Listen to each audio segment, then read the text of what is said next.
Live. Welcome to the Heart to Heart Show. I am Anita. I go by many labels, but if you hang around me, you'll figure out who I am and what happens when you're in the room with me. And my co-host, I believe, is that way or this way. I don't know how this works anymore. Connie Lee. Yep. Who are you? What do you do, Connie? Anita, we weren't going to go there. What? I do a lot of things.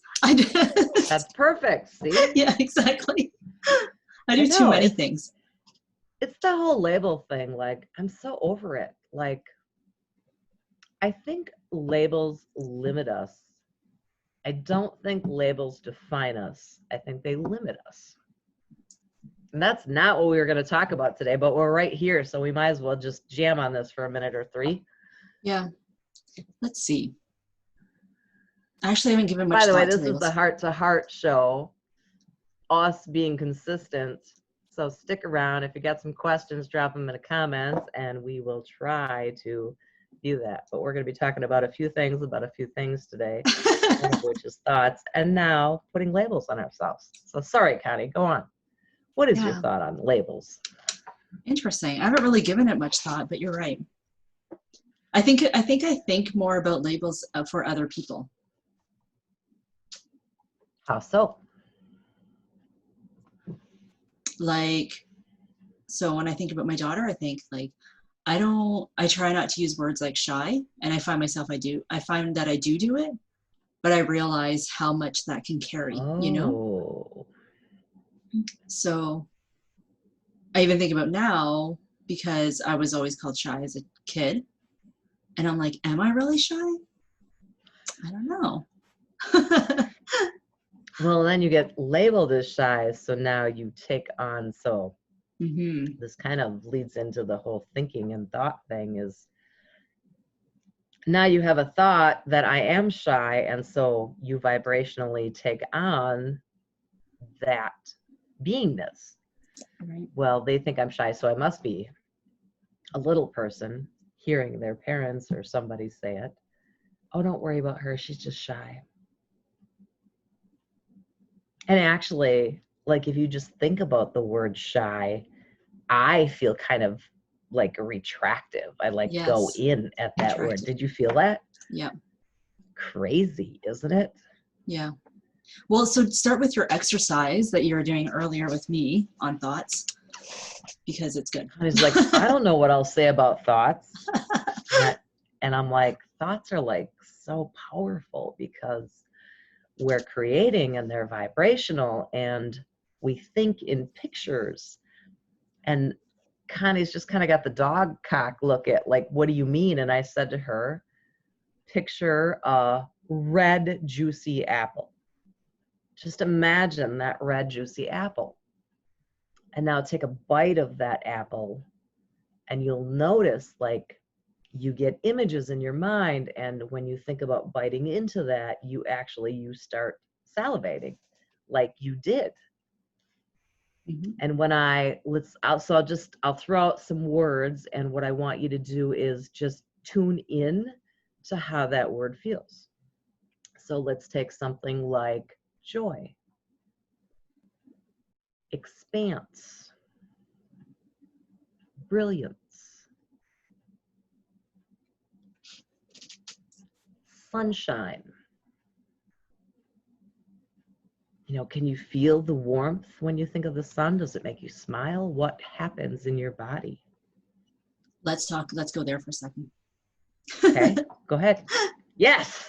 when it's interesting, because I think it was only like maybe last year or the year before that I recognized how disconnected I am from my body. So before, I would not even have noticed. If you had said joy or like fear or whatever, I wouldn't have noticed the sensations happening. And so I just kind of went through life being like, whatever, right? Like something would happen. And it's kind of funny because I'm pretty intuitive. Like I do, as soon as I meet somebody, I know right away, you know, when something's a little bit off or whatever. You're feeling the vibe. Yeah, but I didn't necessarily recognize it in my body, you know, and then something would happen and then I'd be like, oh, that's weird because I did feel it. Like, I don't know how to explain it, but So when you felt it, did you tune into what the feeling was telling you, or did you just blow it off typically? yes, I did just blow it off. Really? Hmm. Why?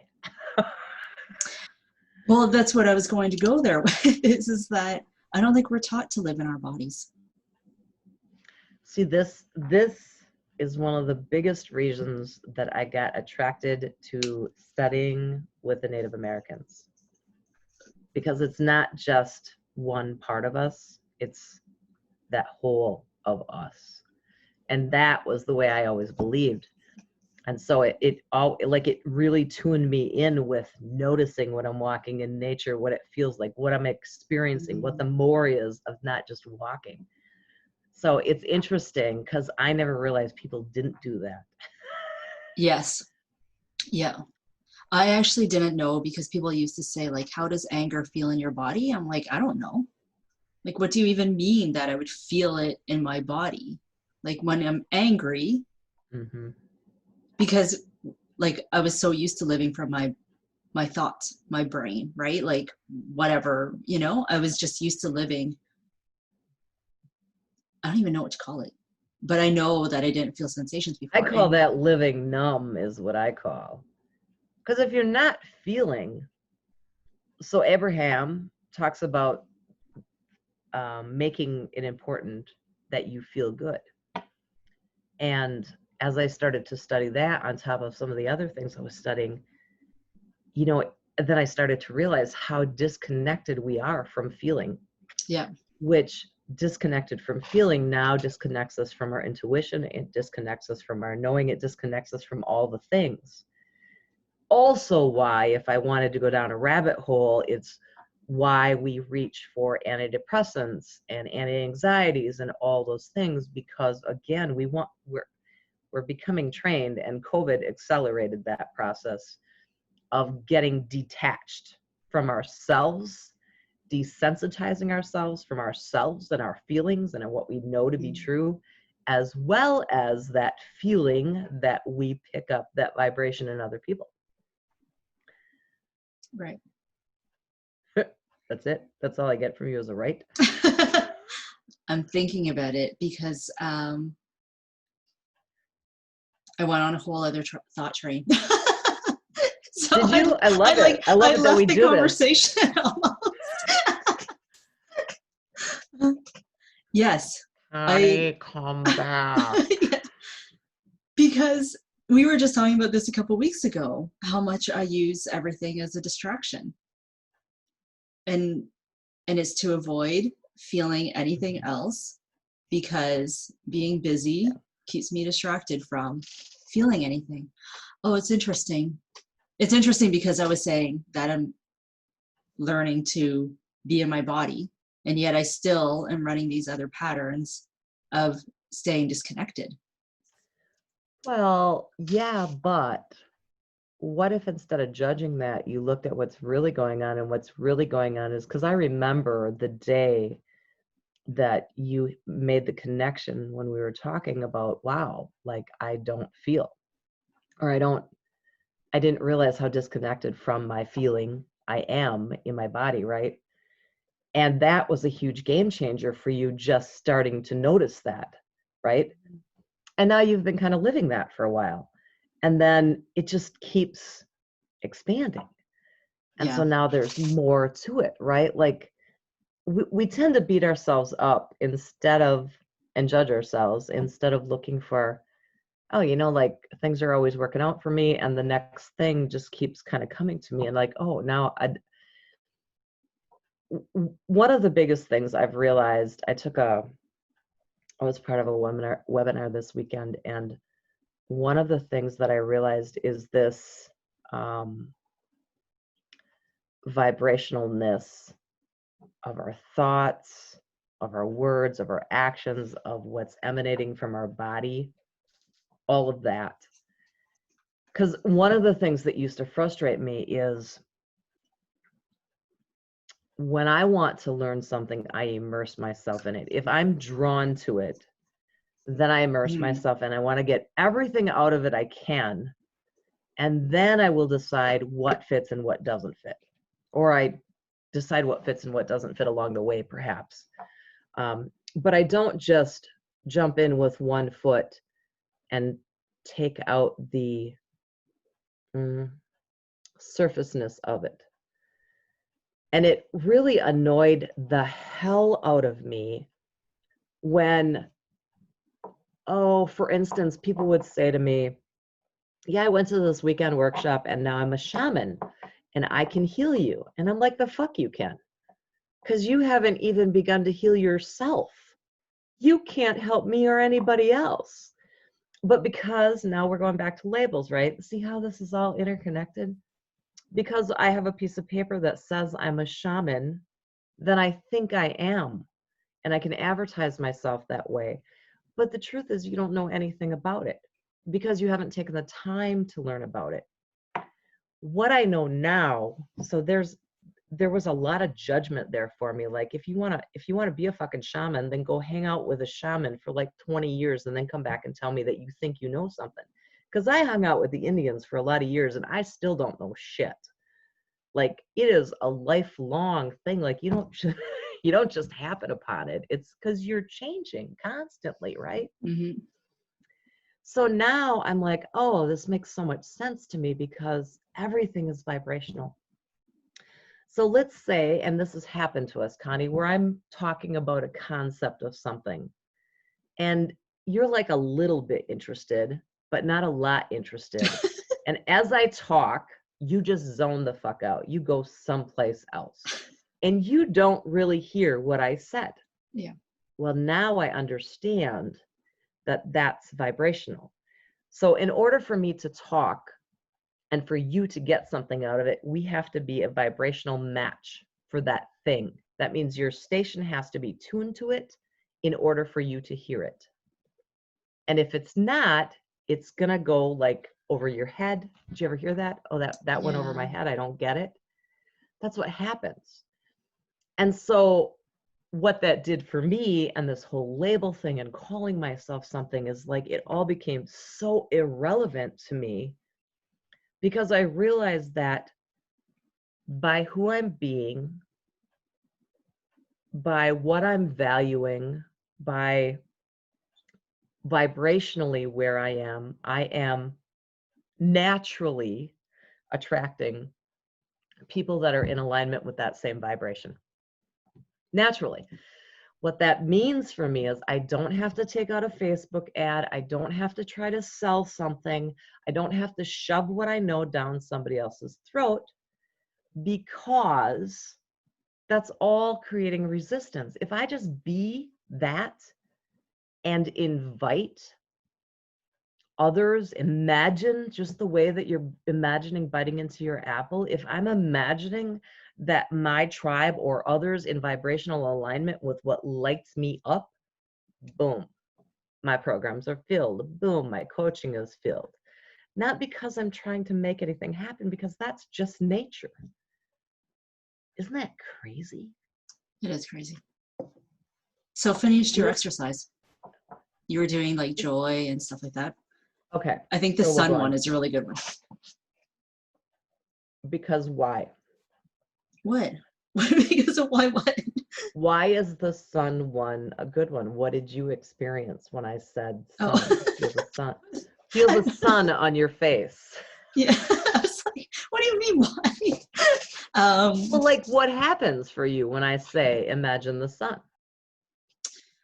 I don't know, like it feels warmth and it feels good and it feels, yeah, like happier.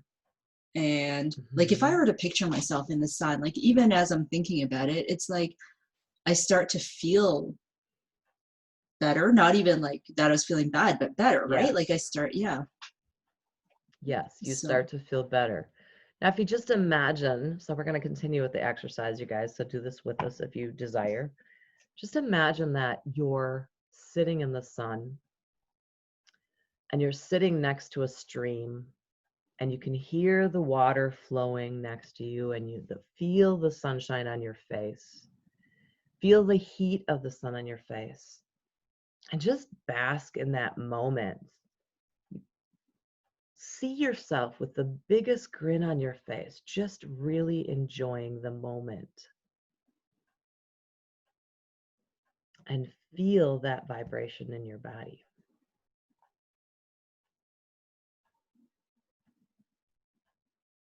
Do you see how powerful that is? Just that creating. Now, when it comes to things like shyness, Matt, just think of the word shyness and feel how that reacts in your body, right? Mm-hmm. Think of the word clients. For those of you who are an entrepreneur and you're wanting to get clients, what does the word client make you feel? What is your initial vibration of that word? Money. How does money feel to you? And how is money and the word abundance, how do they feel different? When you think of yourself and you hear yourself making statements like, oh, I'd like that, but I can't afford it. How many times have you told yourself that? I can't afford that. How does that feel in your body? And if you shift it just a little bit and you say something like, I'd like to have that one day, or I can get that one day, or just something a little bit softer. It's like all of a sudden you open back up versus restrict. If you think about $100,000, having $100,000, it's already in your possession. What does that feel like?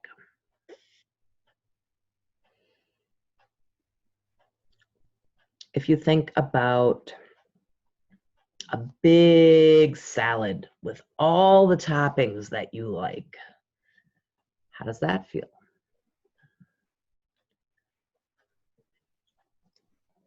We're talking to ourselves all the time, and a lot of it we learned from our upbringing. So we took on our parents' beliefs or those in our immediate circles. So if, like you say to Abby, oh, she's shy, she now takes on that belief as her own. Well, I can't do that because I'm shy. Mm-hmm. But if you would start to plant seeds like,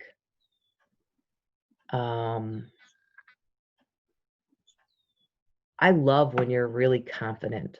Or doesn't it feel good when you're really confident?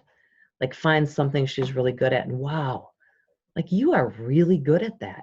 And you focused more on those things. What do you think would happen to her? We get so fixated on the negatives in our own life, in our kids' lives, our spouses, our significant others. We focus on what drives us crazy instead of what feels good. And now that being vibrational, we just keep creating more of that. We just keep creating more of what we're not liking. Right. You're always talking about, when I start bitching about something, and you'll say like, well, what do you want instead? And I didn't get it until recently, how easy it is to even shift just a little, right? Like sometimes you can't go, from what I'm bitching about to something else. You can't go from one end of the spectrum to the other. It's nearly impossible to do it without resistance.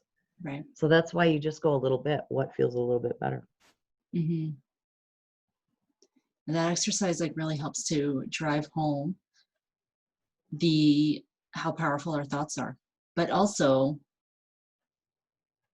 what I've become aware of are my thoughts, right? Like I've become very aware of what am I thinking and why am I thinking that, right? Like, and not from a judgmental kind of point of view. Sometimes it is, but sometimes it's most times it's just for awareness of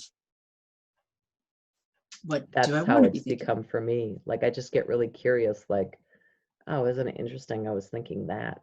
Mm-hmm. Or where did that thought come from? Or what part of me is thinking that thought? Because that's a big thing for me, because I am choosing to deliberately, intentionally align with source energy, because I believe that source energy is flowing to me and through me. Right. And so if I can align my consciousness with the consciousness of source versus this small mind that I have, then I'm going to be thinking bigger. I'm going to be thinking more in alignment with who I really am and with all that I am. Because the truth is I am abundance. I am abundance. It's not something I have to get. It's not something I have to make happen. But if I can tune into that, and this is where the feeling becomes important. Because if I say to you, imagine $100,000, imagine you have $100,000, where does your mind go? How did I get it? And then it's like, then I start to think like, because then more resistance comes up. Right. And so then if you just notice that, oh, isn't that interesting? I'm going in resistance. What could you think that would be just a little bit better? Like, what if you imagine you were walking down the street and there was $100,000 bill lying in the street and you just bent down to pick it up? What does that feel like? Less resistant, right? Because you gave up the how and it's just there. Right. So for entrepreneurs, coaches, healers, whatever you are, it is, can you align with the feeling that a full program or full coaching roster or full client load, can you align with what that feels like? So Connie, for you, let's like just everything you want is there. Like you have it. You have the clients. They're amazing clients. You're working with people you love. You're expanding every day. You're really lit up. You get up in the morning, you are so excited after you do your personal practice time to go to your desk and start to engage in what you love. It becomes play and not work. It's different. It has a different essence about it. And when you imagine that, it's like, ooh, do you feel the juices? Do you feel your heart opening? Do you feel the excitement? Yes. Yeah. So that essence is what you want to tap into. That feeling of it's already done is the difference between I have a belief that I want a full practice and having it. There's a gap of resistance in between those two things. And when you can close that gap by feeling that feeling for longer and longer periods of time, it manifests physically. Juicy, huh? So that'll be $10,000. You're welcome very much.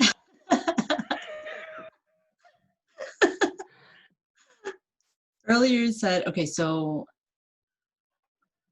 a belief is a thought that you keep thinking, right? Mm-hmm. When you said something like, you said, I am abundance, what would be the steps for someone who does not believe that? That they're abundance? Mm-hmm. Well, there's probably a million ways to go at it. And so you really have to it's tuning in to the feeling. So do things that like notice how you're feeling as you're saying things, as you're eating your lunch, as you're communicating with family members. Just start to tune in. Ooh, what am I noticing? What am I thinking? How's that thought feel? That's kind of like the basis so that you get that sense of feeling again and connection again, right? And then when it comes specifically to money, because that's a big thing, that abundance factor,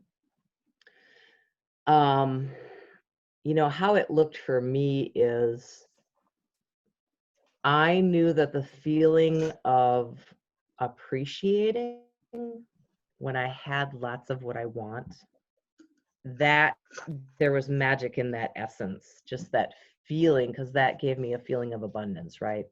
So I started to notice the things.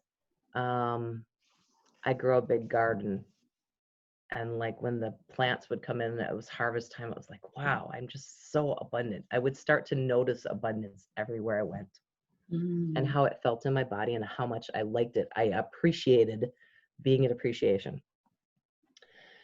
And then when it came to money beliefs, I really had to start looking at what I was saying and thinking about money. There was a lot of, I can't afford that. There was a lot of, oh, I'd like to have that, but I can't afford that. That kind of thinking, which, it's so interesting to me because, like, where did I get that from? Where did that come from? Right. Well, of course, it traces back to what I heard growing up, right? Wealthy people are assholes. That was a big belief of mine. Mm. If you're wealthy, you screwed somebody to get that. Again, just beliefs that got penetrated into the way I perceive things and the way I look at the world.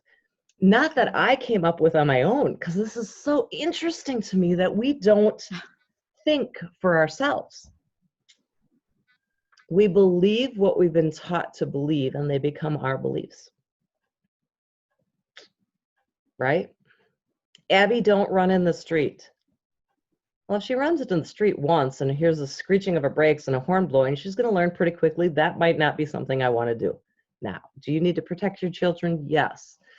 But I think we get so hung up on keeping them safe versus trusting and building this innate knowing within them. Yes.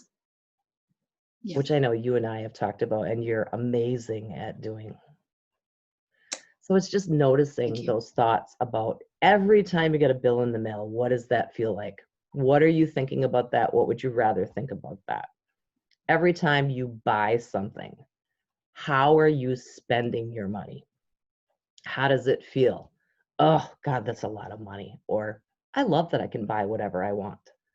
And so for me, my beliefs, my thoughts just kept getting a little bit more and a little bit more feeling better until money flows easily and effortless to me.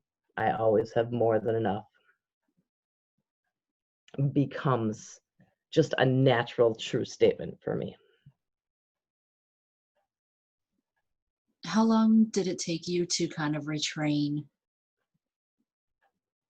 the way, like retrain yourself in the way that you think? Like I was just talking about how I've become aware of my thoughts and I notice them. Mm-hmm. But I feel like it's like literally a full-time job, right? Sometimes I'm like, oh, seriously, like it's taking forever to change.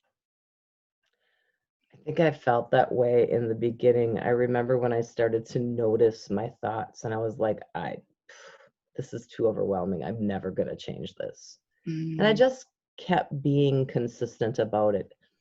It's not something I thought about every moment of every day.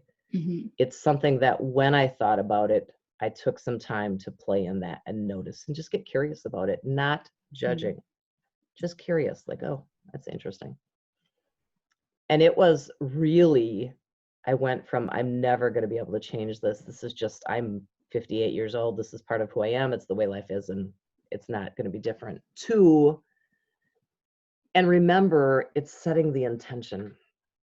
For me, it was, I set the intention that I no longer want to live in lack and unfulfillment and all those things. I want to move to feeling fulfilled, feeling abundant, feeling wealthy, feeling freedom, feeling joy.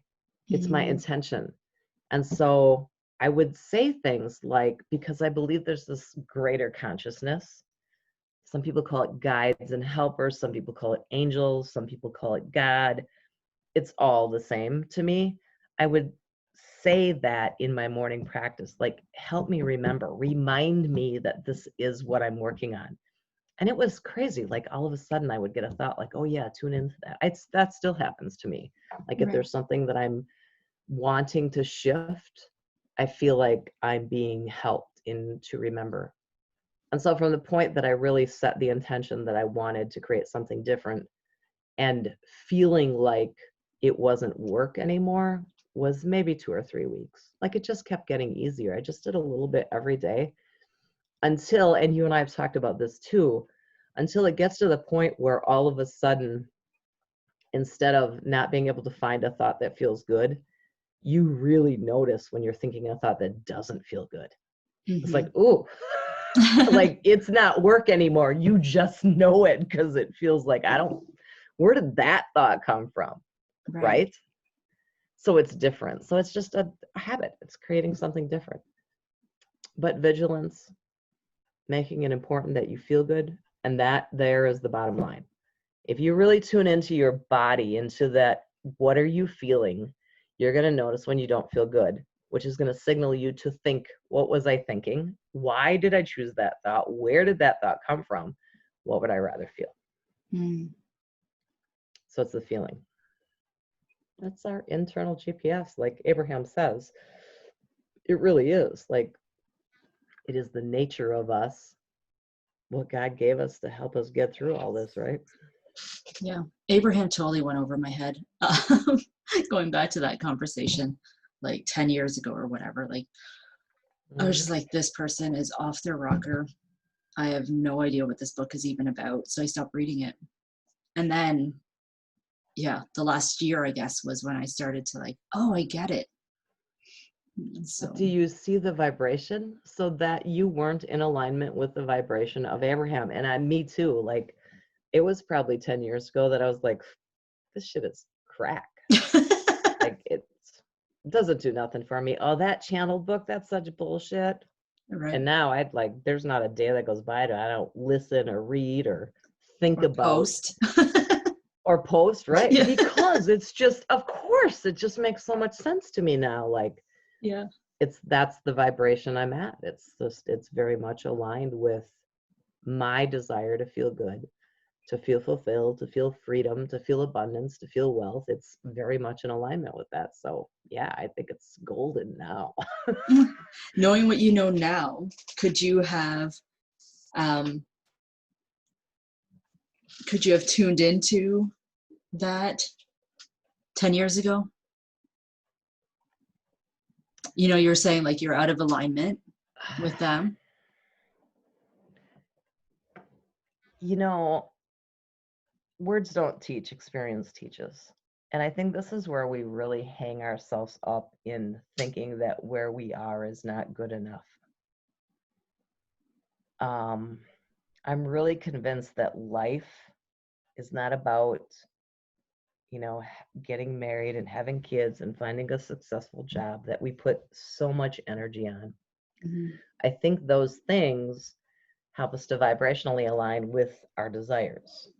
And it's the life experience that we get out of those experiences that ultimately is what we're here. We're learning, we're growing. But we don't we don't even look at that aspect often. Until we're older, there's something in us that kind of pulls us to, why am I here? What is this thing called God? What is life about? Those are the questions that, honestly, I was in my teenage years that I started asking those questions. And every decade I went in a little bit more. So I learned the whole time. So I don't think that I was supposed to learn it, what I know now 10 years ago. I think learning it now was perfect. Like, so if you were to come across something that people were raving about, and you picked it up and you had the same feeling as you did about Abraham, that's what I'm asking. Is there a certain like match that we can be and that we're just supposed to be at, sort of thing? Or can we like move that up, and align with it? Well, that feels like making it happen versus allowing it to happen. Mm. Like, do you, and I don't know, the question that I ask myself is, do I trust this source energy that's moving to me and through me? And if I trust that, do I then trust that everything's always working out for me and I'm in perfect alignment with whatever it is that this moment is about? For me, it's kind of the opposite side of being on the teacher side of things and getting frustrated at my students for like, why can't you fucking get this in your, why isn't this important enough for you to want to understand this more? That again used to be my belief. There was frustration, mostly at myself, not at them, because I must be teaching it wrong. I must not be articulating it right. Like, it was the judgment on myself, not them, but that fear brought up a resistive conversation, right? Right. Instead of now, it's like most of my conversations start out with, you know, center yourself, get connected to what you know, that power within you, because you have all the answers for you. And if you spend time connecting to that energy, you can't do it wrong. You can't do it wrong whether you're connected or not. It's always working out. It's just got to find what works for you, and then it goes back to the feeling. Does what you're doing feel good? And if it doesn't, what would you rather feel? Mm-hmm. Not what would you rather have?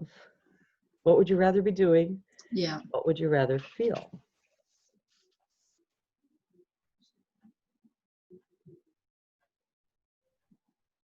I'm done. Is it too simple? Is that what makes it feel? Is it too simple? Because that's what I learned. The more I learn, the simpler it gets. Mm. We complicate it by trying to force it and make it. Just tune into how you feel. Start there. You will be amazed at how your life changes. Cool. All right. Cool. Thanks for joining us. Did we have any questions? Let me just look quick. Okay. Just to see, I'm going to say, oops, maybe. Nope. Jessica Ray says alignment, yes, naturally comes to us. Indeed. Thank you very much for joining us, you guys. Jamming out. We love the jam on these topics that stretch your mind and make you feel better, don't we, Connie? Yep. And we will see you next week, Tuesday at 1 p.m. Central, 2 p.m. Eastern Time, live right here on Facebook. Mwah. Awesome. Thank you.